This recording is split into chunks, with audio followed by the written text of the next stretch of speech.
रोहित की दीदी समीक्षा की शादी अर्पित से हुई थी। रोहित 20 साल का था, जो कि अपना पूरा दिन मोबाइल पर ही निकालता था। कभी पबजी खेलता तो कभी यूट्यूब चलाता। एक दिन अर्पित और समीक्षा समीक्षा के मम्मी पापा से मिलने आते हैं और देखते हैं कि रोहित मोबाइल से हटने को तैयार ही नहीं है। अरे रोहित, तुम्हारी तो आईआईटी की परीक्षा है ना? तुम तैयारी नहीं कर रहे हो परीक्षा की? वो सब तो मोबाइल पर ही हो जाएगा। ये देखिए, ये है गूगल। इससे जो भी पूछो वो सब बता देता है। तो आखिर कागज क्यों बर्बाद करूं? अरे पर तुम इन प्रश्नों की तैयारी बिना लिखोगे कैसे? उसमें क्या है, ये देखिए नोटपैड, बिल्कुल कॉपी जैसा है, इसी पर कर लूंगा। हम जब तुम्हारी उम्र के थे तब हम दोस्त मिलकर प्रश्न हल किया करते थे। उससे हमारी हैंडराइटिंग की भी प्रैक्टिस हो जाती थी और समय का भी अंदाजा लग जाता था। और फिर साथ में हम एक दूसरे की मदद भी कर देते थे अगर कोई अटक जाए तो। आपका जमाना अलग था जीजा जी। अभी जमाना फास्ट और स्मार्ट हो गया है। जमाना क्या, अब तो फोन भी स्मार्ट हो गया है। समय के साथ बदलना पड़ता है जीजा जी। अब बस भी कीजिए आप। हर चीज को लेक्चर में बदल देते हैं। रोहित अच्छा कर लेता है परीक्षा में। इतने में अर्पित के सास ससुर जी आ जाते हैं हॉल में, और अर्पित इस बारे में बात नहीं करता। हालांकि अर्पित को लगता तो है कि पूरी तरह मोबाइल पर लगे रहना सही नहीं है, पर वो इस बात को और नहीं छेड़ता। ऐसे ही 2 दिन निकल जाते हैं। समीक्षा, मुझे काम से फोन आया था, मुझे वापस काम पर लौटना पड़ेगा। पर हमें आए हुए तो 2 ही दिन हुए हैं। अभी चले गए तो माँ और पापा को अच्छा नहीं लगेगा ना। अच्छा ठीक है, तुम रुक जाओ, मैं काम खत्म करके फिर लौट आऊंगा। एक काम कीजिए ना, परसों रोहित भी परीक्षा के लिए निकलेगा। आप उसी के साथ निकल जाना। दोनों वैसे भी बात नहीं करते। साथ में जाएंगे तो हो सकता है आप लोग आपस में बातचीत भी करने लग जाओ। आह, ठीक है, मैं काम को 2 दिन टाल सकता हूँ। उसी रात जब सब खाना खाने बैठे थे, तो अर्पित अपने जाने की खबर बाकी लोगों को बताता है। मुझे काम के लिए वापस जाना होगा।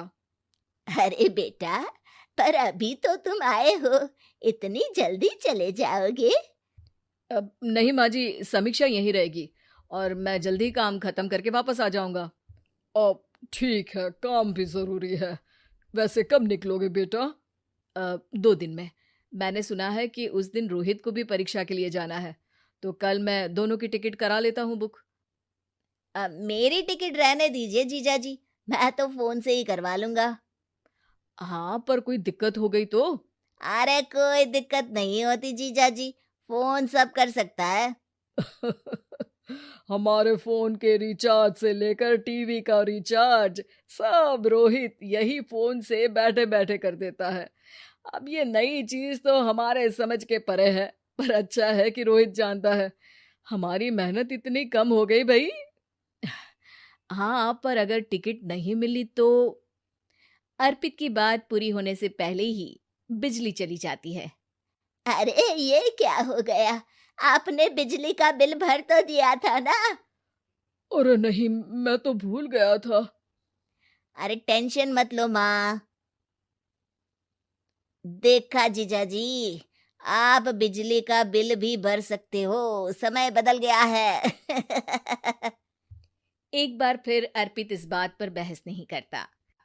अगले दिन जाकर अपनी टिकट करवाता है और पैकिंग कर रहा होता है, जब शाम को अचानक से रोहित के चिल्लाने की आवाज आती है। नहीं, प्लीज प्लीज हो जा, ऐसा मत कर यार, प्लीज हो जा। अरे क्या हो गया रोहित?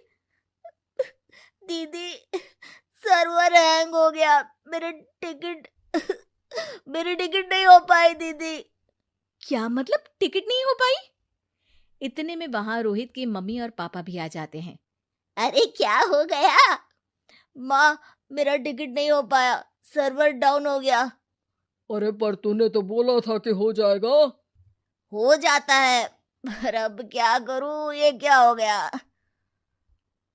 अब कल की तो कोई बस भी नहीं है, ना ही अब टिकट मिलेगी ट्रेन की कल के लिए। मुझे तो कोई रास्ता नहीं दिख रहा। अब फिर लगता है मेरा ये साल बर्बाद हो जाएगा। घर पर एकदम से दुख का माहौल छा जाता है और सब रोहित को डांटते हैं, पर इतने में अर्पित वहां आ जाता है। आप सब रोहित को क्यों डांट रहे हैं? आपने ही तो उसे बढ़ावा दिया था ना। लेकिन इसकी लापरवाही के कारण इसकी परीक्षा छूट जाएगी। इसने तो हमसे कहा था कि टिकट हो जाएंगे। हे भगवान, अब क्या होगा? चिंता करने की कोई बात नहीं है। मैंने एक एक्स्ट्रा टिकट करवा ली थी। मैं समझता हूँ कि मोबाइल हमारा ही काम आसान करने के लिए है, पर उस पर ही पूरी तरह से निर्भर होना तो गलत बात है ना। रोहित टिकट को देखकर बहुत खुश हो जाता है और जोर से जाकर अपने जीजाजी के गले लग जाता है। सॉरी जीजाजी, मुझे आपकी बात ध्यान से सुननी चाहिए थी, पर थैंक यू सो मच। हाँ बेटा, तुमने तो इसका भविष्य बचा लिया। शिक्षा, दूसरों से मदद मांगना गलत नहीं, पर दूसरों पर निर्भर हो जाना गलत है।